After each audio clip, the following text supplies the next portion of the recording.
Welcome to the Central Kentucky Market Minute, your local real estate update. I'm Calen Studler, broker and owner of TransactionBroker.com Real Estate and president of Studler and Associates Incorporated Real Estate Appraisals.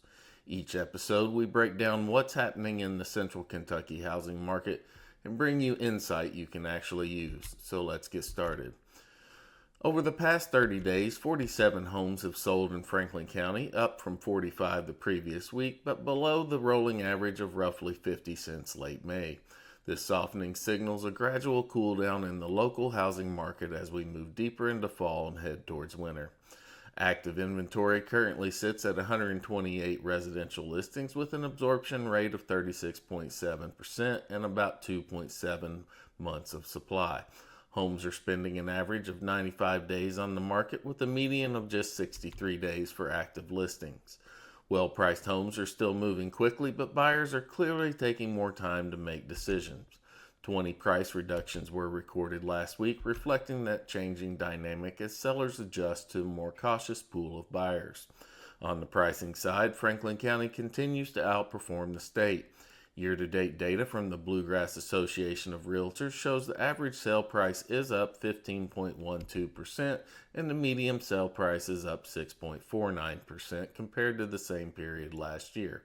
By comparison, the FHFA House Price Index shows Kentucky statewide appreciation at 4.9% through the second quarter of 2025, meaning Franklin County is still seeing above average price growth even as transaction volume cools. According to Freddie Mac, the 30-year fixed mortgage rate has eased to 6.26%, while the 15-year fixed sits at 5.54%. Here in Central Kentucky, local rates are averaging around 5.92%, depending on factors like credit score, loan program, and down payment amount. On the lending side, the latest Mortgage Bankers Association survey shows purchase applications down 6.5%, refinance activity down 7.3%, resulting in a composite index of down 6.9%.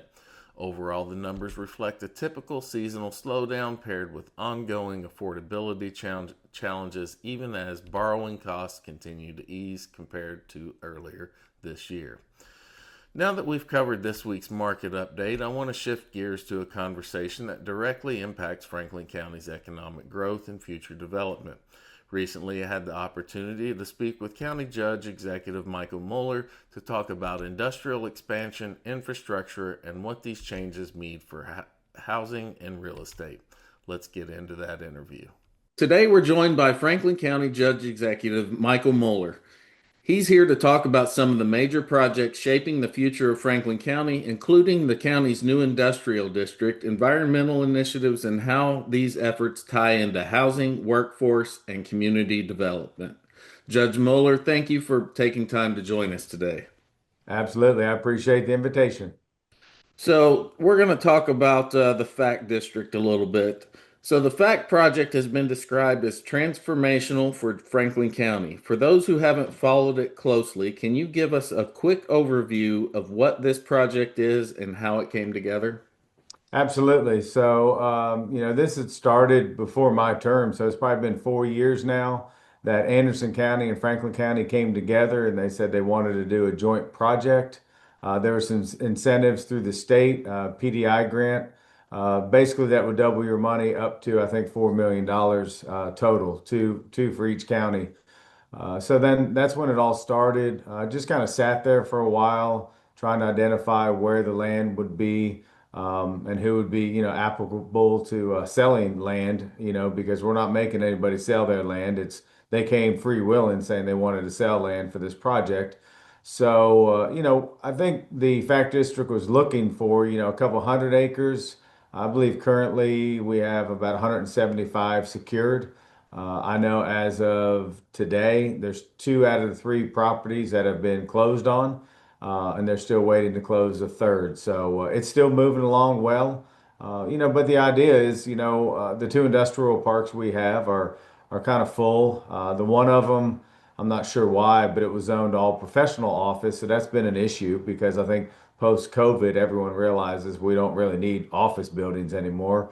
So we're kind of in the process of rezoning some things there to open some land up. So it's really our first opportunity to kind of look at uh, securing a large employer here. We're hopeful.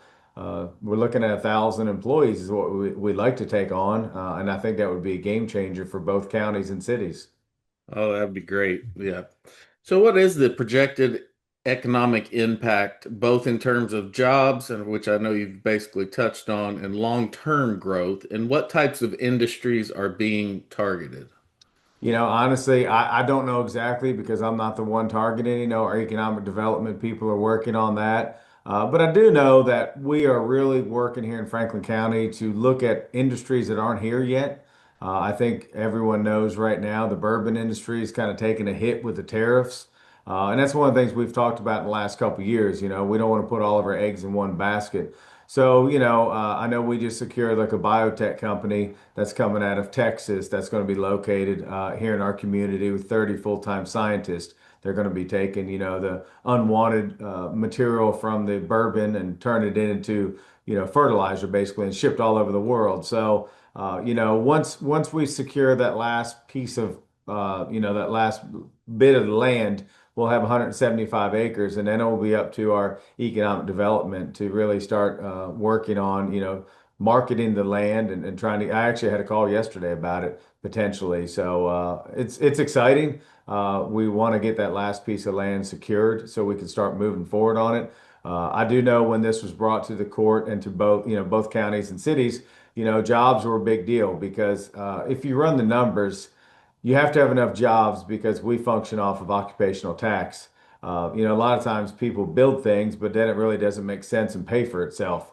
You might think it's a great investment, but by the time you run all the electric, water, sewers, roads, curbs, it gets very expensive. So the jobs honestly are going to have to be a big factor in what we're choosing. But we are very much not wanting to get somebody that would be a bad environmental partner, so we want to respect our streams and things. So we're actually working currently with our current planning and zoning to help kind of put some things on so when people start looking at the land they realize, and I think most companies nowadays they're wanting to be environmentally green and do the right thing. So I don't think that's as much, as it was 20 years ago, to Yeah. say.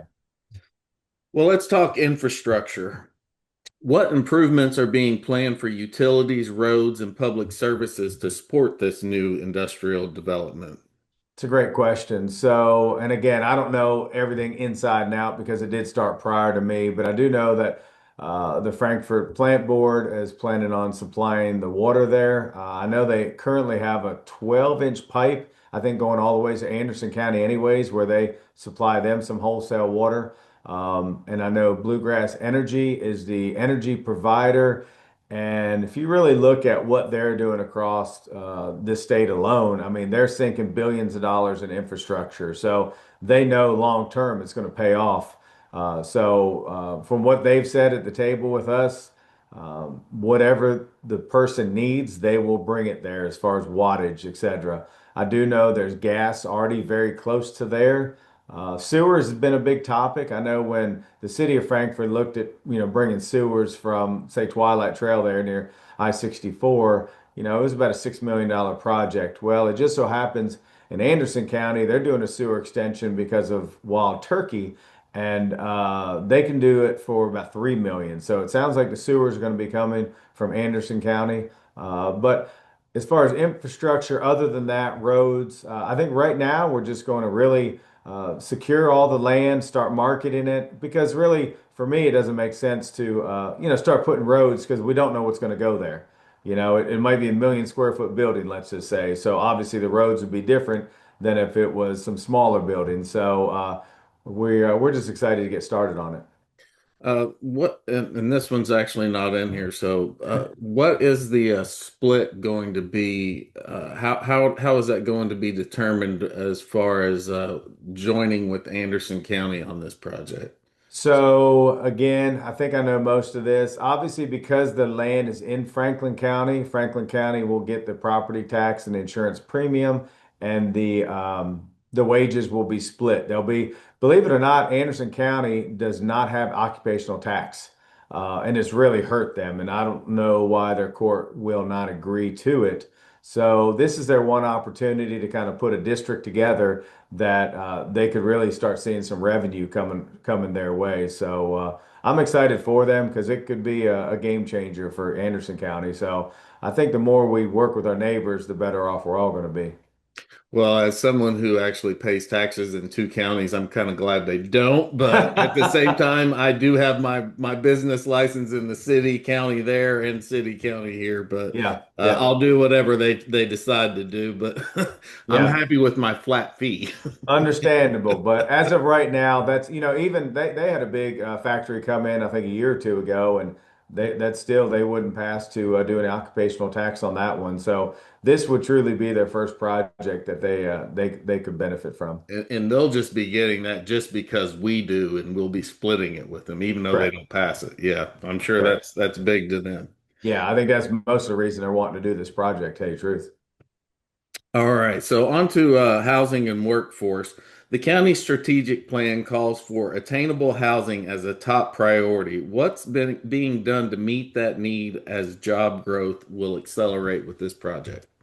So I think we all realize housing's a huge thing. It just seems like it's getting worse and worse, and that's kind of across North America. A couple of years ago, there was a study done, and it said Franklin County and Frankfurt were down like 2,500 residents. I still thought that was low. The KHC, the Kentucky Housing Corporation, just last year did a statewide study. I believe her name was Wendy Davis, came and gave the presentation, but it actually shows that Franklin County is the worst county in the state for housing right now. We're over 4,500 units low. So what we've been doing to try to help that is, and what we've done since we came into office, is we're trying to make our planning and zoning less red tape. Just last week, we passed to buy a new computer program to put everything online. Mhm. We're really focusing on, being builder friendly. So we've really have made a big point for that. So currently we have about 860-ish permits pulled for new residents, and that's high-end apartment complexes, some townhomes, some houses. I know our economic development's working on our first single-family housing project that would be massive. It'd be 300 or 400 homes. But what I liked about the housing study is it kind of broke it down to how many should be rentals, how many should be ownerships, everything from affordable housing to low income to middle to upper class. So it was a really good study. So we just, I think a lot of the problem for our industrial and for our housing is our terrain here is so tough, and so we don't have much flat land. So it becomes very expensive to build. So, we're really just focusing every day on our planning and zoning, trying to make it better, trying to talk to developers and anybody in our community that might have another thing. Just a month ago, we changed that we're going to go to all electronic signatures. So, for the beginning of time, if somebody were to get a plat and they were to development plan, they would have to drive one of our planning and zoning staff would have to drive it around to the gas company, the water company, the fire department, the road department. Literally, I mean, we're paying a top staff member to spend a couple of days a week driving around. So all that computer program's been paid for by the fiscal court. I'm proud of that. So I'd say by the end of the year, there's going to be a whole lot of changes in effect, which will hopefully help start some stuff. Yeah, and honestly, if we get, I think, what are we talking about? Trying to get 1,000 jobs roughly in Hmm. this industrial park, and with an Yep. average pay of about 62,000. Yep. And those people are going to need places to live. So we're going to have to build some houses to house them. Absolutely. And I think Anderson County is looking at housing too, as far as developing more for everything. And then, we have that new paddocks out there that's going to bring a bunch of jobs too. So it's very much a big deal that we're trying to deal with as far as, and we're looking for people that want to invest in Franklin County, and we're seeing it. We're finally starting to see it. I think there's decades of just some issues, and so trying to get the word out that we're open for business and we're ready to work with people. It's exciting. Well, I know one thing we learn in appraisal class is basically base income jobs that bring in money from out of state. Those will create, or out of the community. Those will create jobs within the community. So it's a ripple effect. And if we have these jobs that are creating they'll create one or two jobs, whether it's at McDonald's or Walmart or on down the line, in the service industry. So it's very important for us to get these because if you go to some of our restaurants right now, it's a little slow because they don't have enough employees. So No, you're exactly right. And things are starting to be automated more. But, I mean, I look at it too as it's kind of like our quality of life. We're building a new softball complex that's going to rival any around, but we're looking to bring 700 to 800 people from outside this community in our hotels, shops, and restaurants 34 weekends out of the year or something crazy because they're turf fields. So, I mean, it's a $14.2 million project, but first year alone, I mean, what economists are saying, it's over $11 million back into our community. So I think the more we can do projects like that, everybody's going to win. so I've recently taken up pickleball. Okay. Can we get some more courts over there at Lakeview? We'll see. We'll see. We're working on everything right now. All right. So on to the next one. These are a little bit of fun questions. What is your go-to local restaurant here for a quick lunch or a place to meet with some of your constituents? That's a good question. I think it depends on if I'm downtown or if I'm kind of out in the city. I'd probably say one of the family favorites on the east side. It's funny, east side of town. It's not that big of a town, but Garcia's. We like Garcia's really well. Very nice family-run business. Mama Manchitas ate there yesterday with my family. It's another great restaurant downtown. It'd probably be Goodwood or Serafini's or Ishmael's place down there, La Fiesta. It just depends on how much time I have or don't have. I mean, that's a big deal. Like you just said, you go into some restaurants and they're just slow. And Mhm. we had some people in last week from South Korea looking at a building, and we were kind of in a hurry and went to a restaurant downtown. And I called beforehand and I said, we got to get in and out. And it didn't work that way. And we made them 30 minutes late to their next meeting. And I felt terrible. But we thought we had it all figured out and it just didn't work out. So, but things happen, right? I get it. Believe it or not, my first job was McDonald's, and I worked there for 5 years. I was a manager. That was probably, I don't know. See, I'm 48. That's 30 years ago. So Yeah, I yeah, completely get it, and yeah, I respect whoever makes my food. So yeah, um, exactly. Yeah, you take them seriously.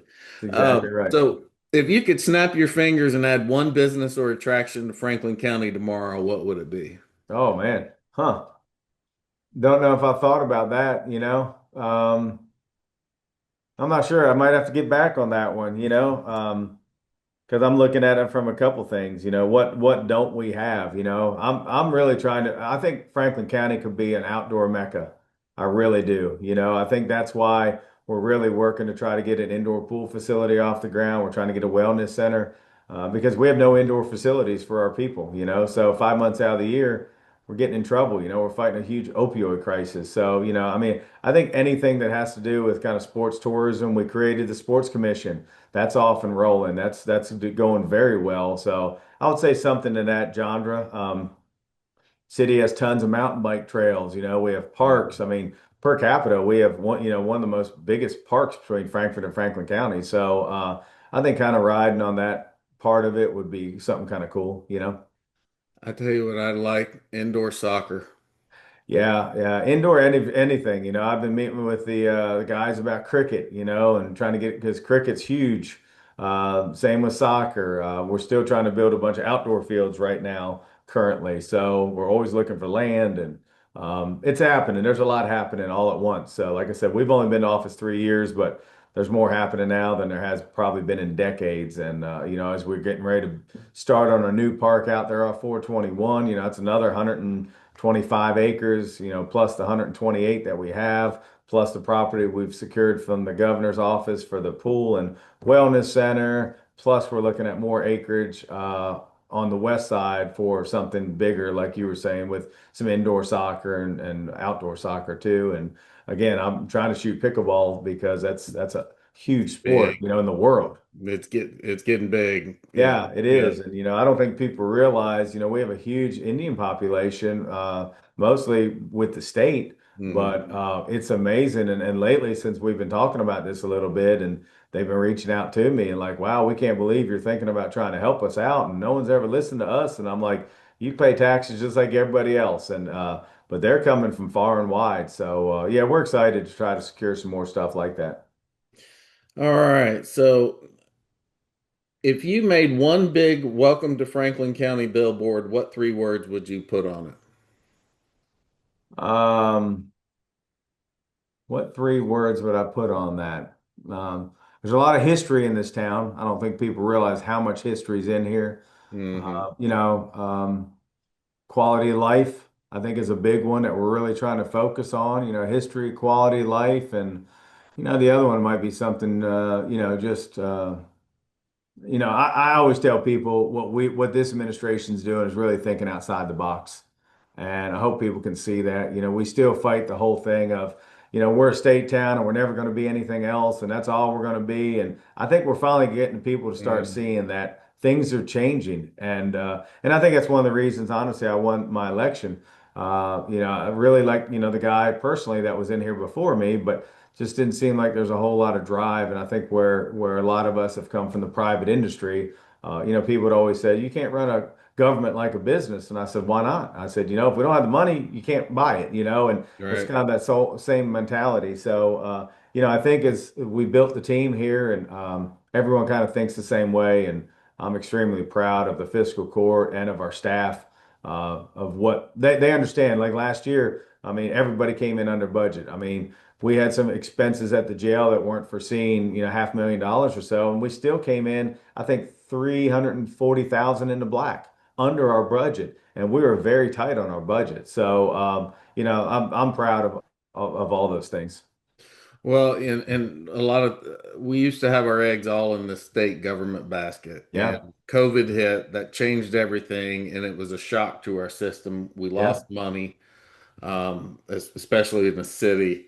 And that's just something we can't be dependent on one thing. I think we got to have more than one thing, and it can't just all be service either, because No, you I think got you're to. absolutely right. But I think to your point, that state government has held us back from identifying who we are. For all those years, it was just easy because the state was here. But I mean, people don't realize the city fights with. I mean, there's close to like $800 million worth of buildings in downtown they don't pay taxes on. I Hmm. mean, that's where our independent schools suffers. Hmm. And so, I think trying to work with legislators and the governor's office and everybody else, because I always tell people, I was like, why is it fair that Franklin County takes the hit for the other 119 counties?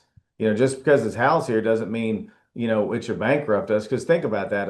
Before COVID, there was like 100,000 influx Monday through Friday, and they're driving on our roads. You know what I mean? They're using our post offices and everything else, and it's tough. But I do think it is made us try to figure out how to be better. But to your point, we don't want to put all our eggs in one basket. I mean, look where the bourbon thing is right now with the tariffs. You can go down to Hmm. Buffalo Trace and get whatever you want now, and that wasn't the case, a couple months ago. And so I think it's gonna really be interesting what happens in the next couple of years, just with everything, with our whole country, as far as how it all shakes out. Yeah. All right. So back to this the our future vision and big picture. Got about three questions, and we'll end this here. So the strategic plan talks about regional cooperation and branding. What role does image and perception play in attracting new investment? I think it plays a huge one. I think part of the problem we have in Franklin County is the people that are always very vocal against everything, who don't want any growth. And I think that hurts us. I've talked to some legislators and they're like, we all we see is signs. We don't want this, and we don't want growth, and we don't want that. And I understand that. Listen, I'm an environmentalist. My wife is too. Don't get me wrong. I don't want to hurt the environment, but like for instance, where that new fact district is, that's some terrible soil out there. I've dug in soil all across the state, and Anderson County probably has some of the worst. And so, when they're saying it's prime farmland, I would disagree. When Buffalo Trace wanted to build down in Peaks Mill, that is farmland and is, wet weather springs down there. That didn't make sense. That didn't go through. So, I wish we could all kind of work together a little bit more. I don't think people really realize everything that goes into county government. It's just not black and white. I mean, we got to do what we have to do to grow because it's kind of like, in a business. If you're not growing, you're dying. Hmm. And there's no sense in just treading water anymore because you're going backwards. So I do think we're heading in the right direction. It's just slow to get there. And I really wish one of my pet peeves is people would believe in our community a little bit more. I don't think we have enough cheerleaders. I think a lot of people are like, that's never going to work. That's never going to happen. Instead of saying, hell yeah, let's pull together. Let's get this done. And that's some things that I'm personally trying to change as I speak to people and get out in the community. Yeah, and back to the growth thing, I agree. We need smart growth. Yeah.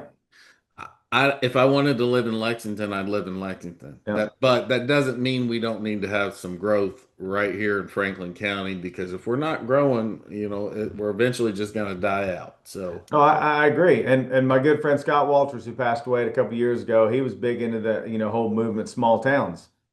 And I've read both the books and I really enjoyed them. And it makes sense. It talks about how after World War II, North America sprawled. Europe didn't. They stayed in small little communities and built up. The United States sprawled. And now, even if you look at transportation budgets, they put so much money in every year to build new roads but a fraction of the money to maintain what we have. And mm, so, as we're looking at building out 127, that's a big thing to consider. How much money it's going to take to build that infrastructure, curbs and gutters, roads, everything. And in 20 years, when it all has to be updated, did it pay for itself or not? So, I'm a firm believer of smart growth. It's just it's not always perfect, and I think a lot of times people don't get the full story. They don't, nobody's calling me saying, let's talk. Why are you thinking this or mm. that? And just too many times that people just want to fight. And I think if we could change that, it would help everybody. Oh, I would agree. I get tired of the political fighting. Again, this isn't a political show, Yeah. but people just need to learn to get along. It is bad for your health if you're just in, if you're arguing on the state journal's website, I think you might need to just chill a little. Yeah, but Caitlin, we could even take it a step further. I mean, look on the federal level. I mean, we're Uh, still shut down. And yeah, why are we paying Congress and Senate? There's no incentive for them to fix it. And it's no, just like, and that's not an R stance or a D stance. It's like, Jesus, just f***ing get back to work. You know what I mean? And it drives me nuts. My dad was in the federal government for 42 years. He was assistant director of Department of Interior. He told me, he said, never get into politics. It's just ugly. But he went through, Nixon, Reagan, Bush, and we didn't know his party affiliation until a week before he was dying. And because he was just middle of the road, you know what I mean? He just got in there and did his job. And yeah. I think we need more people like that just to get things done. All right. So, well, I guess I got one more question. For residents who might be hesitant about growth or in industrial development, what would you say to help them see the bigger picture, which we've briefly just touched on, but We have, but when you just hit the word there, and so because of like KRS, we had to call. I'm calling it a technology park, is really like who we're looking for down 127, but we have to call it because of the statue an industrial park. So people think of it when you say industrial park, first thing comes to your mind in theory is smokestacks, bad things for the environment. So I think if I actually have a meeting with a lady that lives out that way Thursday to talk about, coming up with regulations to make sure that we're not hurting the environment, that we're truly looking to get somebody in there that's going to be a good steward of the land and the community. So I think just listening, people like to jump to a conclusion like it's going to be the worst thing ever. You're looking to bring a tire manufacturer or something like that in here and you don't care. And it's just like, come and talk to us. That's not truth. You know what I mean? We're trying to build and make something that because before I even ran for office, you always heard, I'm tired of all of our smartest kids leaving and never coming back. And so until we have, to your point, those good paying jobs, we're never going to keep our kids here or grandkids here. My kids are older now. Yes, I want them to stay. I don't know if they will, but that's one of the reasons that I'm in this position. I left my own business to try to make things better to see if we couldn't change it. And I do think we are, but I just think, again, that could be on a local level or a national level. If people just started freaking getting along and talking and Hmm. just not just had the stake in the ground saying it's my way or the highway, because then you're not going to get anything done. Yeah, and one thing is as far as me being in real estate, I don't want to argue with people, but they always say, "Well, this is going to hurt the value of my home or this and that," and I'm like, No, it's not." I mean, we Yep. have well, I guess it's, I don't know, the dump. I can't even remember who owns it anymore. Republic. Yeah, Hmm. Republic. It used to be BFI or whatever it Yep. was. That hasn't hurt anything, No. and the homes over there, and I think it's was it Forest Ridge over there Hickory, by Huntington Woods and all that stuff over there. yeah, but you got Jim Beam on the other side of town. People were Yeah. worried about certain things. Those homes are all still going up and appreciating. We have not seen that around here, and it's But just I'll give you another quick example before we get off here. Like that the new park that we're building, and don't get me wrong, I love that we're going to build a park. But we did RFPs to sell part of that land, and there was a $20 million apartment complex that was going to come in there, and everyone kept saying after the fact, after they just beat him to death, they said, well, it was going to drop our value of our homes. And what they didn't listen for was they were going to literally give every homeowner an acre of land for buffering. They were just going to give it to every homeowner on that course over there. And wow. so, but it didn't get that far and it got to the point because they, called Harold Leader and everything, that the developer called me and they said, we're pulling it. We're done. We don't want to be in a community where it's so divisive. And those things there hurt us. And They do. so, that's important for people to realize. Well, a big thank you for joining us today and sharing an inside look at how Franklin County is planning for growth. It's exciting to see how infrastructure, jobs, and housing all connect in shaping our local real estate market and economy. So, again, I thank you very much for joining me today. Absolutely. Again, thank you for the invitation. And anytime you want to talk, I'm here to talk. I'm an open book, so I appreciate it. All right. Well, I All got your number anyway, so if I need you, right. I'll give you a call. Sounds good. Thanks, man. All right. Thank All right. you. Bye. That was County Judge Executive Michael Mueller sharing valuable insight into Franklin County's growth, development, and what it means for our local economy. I appreciate him taking the time to join us. Now let's wrap up today's episode with a quick look ahead and a few final thoughts. The buyer seller tip of the week has to do with our interview. This week's tip is to keep an eye on local government projects, not just the real estate market itself. Infrastructure improvements, new business parks, zoning updates, and county level development plans can all influence future property values. Staying aware of what's happening at the county judge executive level, planning and zoning or economic development offices can help you spot opportunities early and make more informed decisions, whether you're buying or selling or investing. As we head into the holiday season, there are a few great local events coming up that you'll want to get on your calendar. The 77th Annual Frankfurt Christmas Parade takes place Saturday, December 6th at 6 p.m. in downtown Frankfurt. Bring the family, find a good spot along West Main Street, and enjoy the floats, lights, and holiday music. All season long, be sure to shop local here in Frankfurt. Our small businesses depend on community support, especially during the holidays. So whether you're buying gifts, grabbing lunch, or booking services, choosing local really does make a difference. So there's plenty of festive ways to get involved and support the community over the next few weeks. Before we wrap up this week's market update, I want to share a quick milestone for our team at transactionbroker.com. According to the Bluegrass Realtors MLS production rankings for October, our brokerage finished number one in closed residential transactions in both Franklin and Anderson County. Across all Bluegrass Realtors offices, more than 700 brokerages, we ranked 51st overall for the month, which is a huge accomplishment for an independent, locally owned firm. A big thank you to our clients, partners, and the community for trusting us with your real estate needs. We're proud to represent Central Kentucky and deliver results closings month after month. Thanks for tuning in to this week's update. If you're thinking about buying or selling in Central Kentucky, visit transactionbroker.com to connect with a local expert and explore your options. Be sure to subscribe on YouTube, follow us on Facebook, and listen on Spotify, Apple, iHeartRadio, or Amazon Podcast. We've got interviews coming soon with loan officers, agents, elected leaders, and local housing experts, so make sure you're subscribed and ready. And if you're watching on YouTube or the Frankfurt Plant Board Leased Access Channel 20, stay tuned right after this for a showcase of some of our featured listings. I'm Calen Studler, broker at transactionbroker.com, and I'll see you next time.